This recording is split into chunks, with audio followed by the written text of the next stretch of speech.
Mususu ekokoza la ba polygamie ezana kati famille étendue tel que basemeki ba neve ba niesi you know mususu mbongo qui ezo koza relena na musala Mosolo. Ya mususu pe stérilité pe ezana kati eko causer toujours ba problème. Donc ce qui na comprendre mama ani bazobota te bon. Ce qui na comprendre mama ani opesinga ye ba makambo oyo na koyiko koma awa ya liboso lobi ezali nini polygamie n'est-ce pas polygamie et puis ami ba les familles étendues ba semeki ba bokilo ba koyoka na problème ya mi satana za komona olobeli mbongo n'est-ce pas musala parce que musala ya umte za kambongo na ndaku ya promesse umte ya kambongo na ndaku ba problème d'après yo eza ko uta na ba source oyo et puis ya suko yoko bakisa ana banza stérilité n'est-ce pas yango wana et puis stérilité ko kota ndako komi yeke n'est-ce pas yeke moto eza nango te bato baza koya na mai baya koboma moto comme tia ka tutafaka yango wana pe nkindu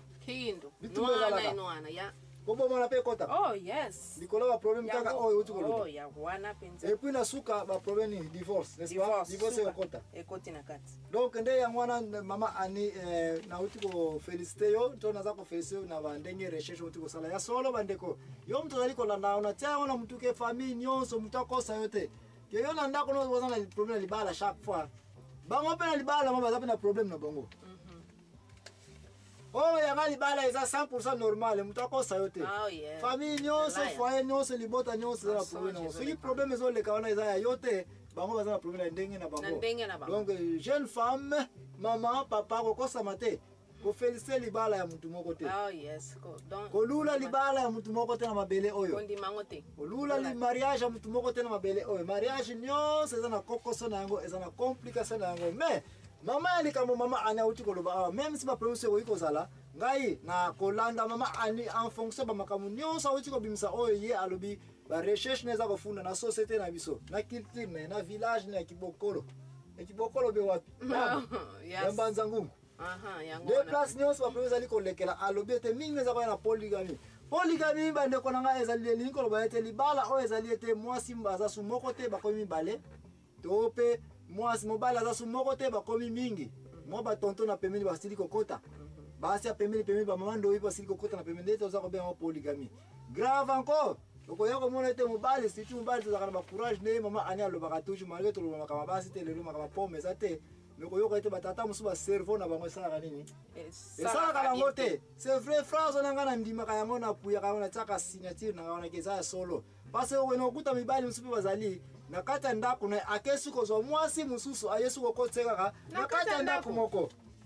ce qui est très grave parce que so tali bien yo mobali so ba yebso ke mwasa ke no kozilo mbanda ayane na ndako mobolala bambeli ko kota kana seconde ko kota ba poincer ko kota makama be ko kota c'est impossible bon pona ni biso mibali bat baza ko senga première condition mbali love linga bolingo mwasi na yo koma ke no koloba ke oza ko linga mwasi na yo bongo yo koza su mwasi ya mibale mwasi ya mibale ko ya mibale mutu balataka bien o mususu balataka bien te ya liboso lataka ete même si yo moko sombi biloko ngona na kondima polygamie ezali premier matata na kati ya bandako idolatrie yo ya ba polygamie to adultère immoralité ya makasi ezali koleka okoya komona ete mama anesiko nga na pose yo ba question ba poto za na sujet ya problème.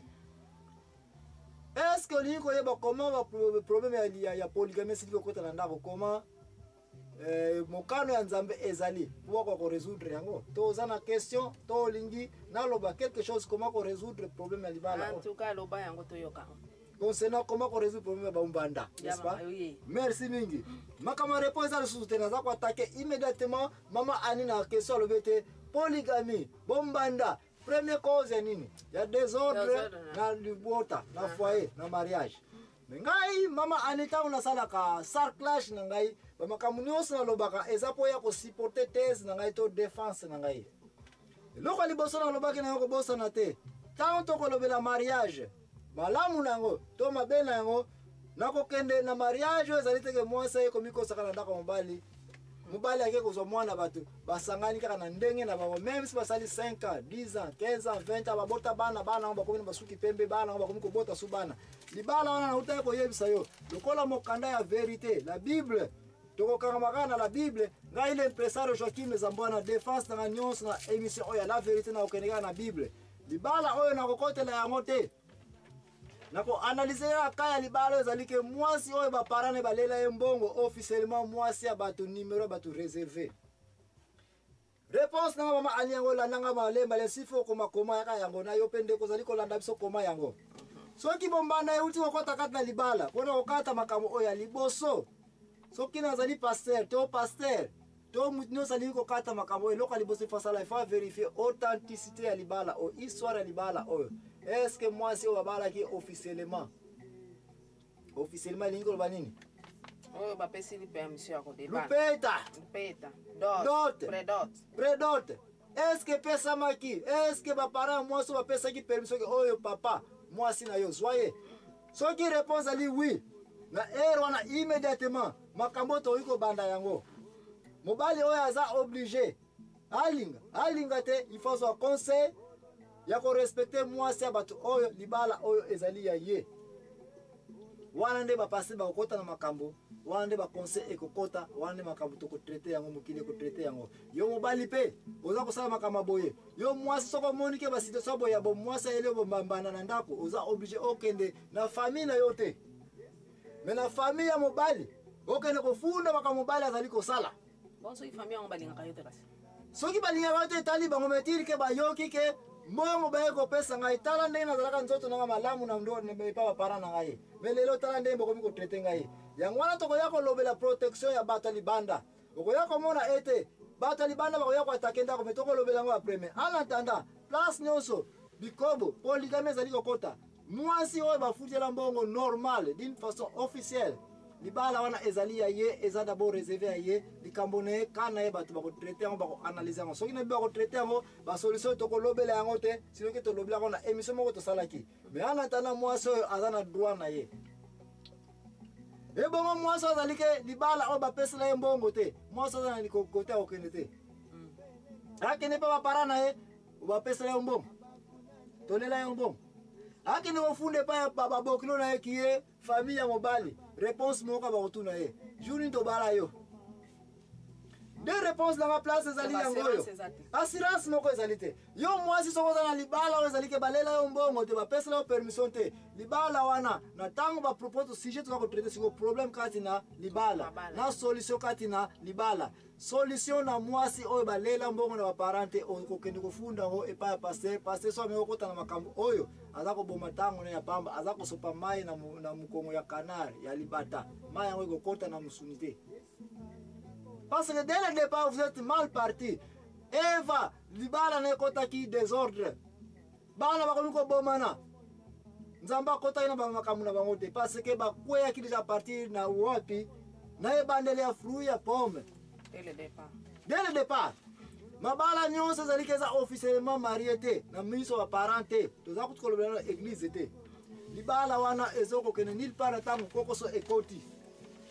Solution za moko avant na kota na makamba boye avant Bible a permettre biso ba pasteur ba évangéliste ba sala nzambe ba abbé avant bokota na makamba boye oza obligé bozonga na source mwasi na mobale baza obligé bakeni ko se présenter na ba para ya nani ya mwasi bako même po eza source déjà problème mauvais départ soki oza na kisantu oza okena matadi bomba kucho na kasangulu solution ni neza wana better de tout retour dans nos anzela na ya sala volte face tourne tio kozonga lisuna ki centre pour continuer tio wakoma na matadi elingo bate ba problème bele ba toluka ko ba solution ya kate parce que départ déjà erreur ezali mwasi na mobali o babala ni te officiellement mwasi baleli mbonga libala te matata nyonse ko ya couleur nyonse na libala wana ha c'est na matako na mutu kokota na makambo wana te libala ngo ezali te même si basala 50 ans ezali te même si babota 1000 bana kokota te couverture moko ezana ngote parce que parents moi ça ko ba longa kuna na yebi yote parents pe mobala ko ba ke mkoloni to bala d'ailleurs to ko lukelo nani mwasi mususu ne wana zali ko mona susa ba mabala ebele lelo za ko suka na polygamy mwasi akomi mobala akomi na nini na deuxième bureau question zali sikoto ko analyser ka ya deuxième bureau. Est-ce que si vous avez mobile oyo akeko bala deuxième bureau soit ataki fia batu zemi bongo ba parents ya deuxième bureau obaza ko exifo ya ko bimela banani ba parents et puis oso yoka ke mobali opa bimeli ba parents ya deuxième bureau wana yeah sio mona yango oza si oh yeah bande kona wasoki mama anaza na réseau ete muntu asali jana mwasi na ndako mais mwasi obaza ko benga nini premier bureau mais bafuta la premier bureau mbongo te na bambula bongo bali akena libanda acheko zo mwasi ya mibale babenge nani deuxième bureau bongo bali ba forcer na famille na to yemo ko na motema na katika na cheko fusala nini kofuta mbongo ya libala peut-être asisi même kama libala peut-être para ya mwasi ya deuxième bureau apesi nini nzela yebaka ete na miso nzambe Père Michel Libala yebisanga mama ani question entre moi so bazako benga premier bureau akota liboso na ndako na bota kalija bana na oya mibale okota me oya mibale ba pesele mbongo na ya dot ya predot nani ngo sikoza